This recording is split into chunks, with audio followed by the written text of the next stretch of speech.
Bonjour, je suis Isabelle Degeorges, je suis productrice et je dirige Gaumont Télévision.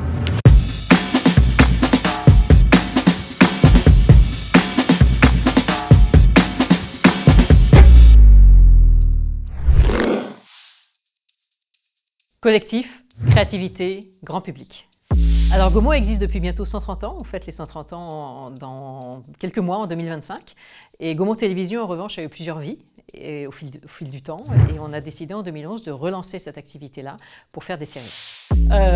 En fait, des coups de bol, on en a très souvent. Mais c'est surtout des pépins qu'on a très souvent. Et on a un mantra dans la société qui est « tout est toujours un mal pour un bien ».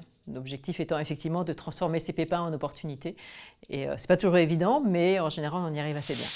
Bon, c'est évidemment impossible de répondre à cette question. J'aime toutes mes productions, toutes mes séries, tous mes enfants. Mais il y en a une effectivement dont on peut parler puisqu'elle est très récente. C'est Becoming Karl Lagerfeld, qui est une série qu'on a coproduit avec Disney+, et une de nos filiales qui s'appelle Jour Premier Productions, qui est dirigée par Arnaud de Crémier. C'est une série qui nous permet vraiment de rentrer en empathie avec ce personnage-là, qui n'est pas forcément évident dans un premier temps, mais qui est traversé par son histoire d'amour avec Jacques Debacher et toute la complexité de cette histoire d'amour.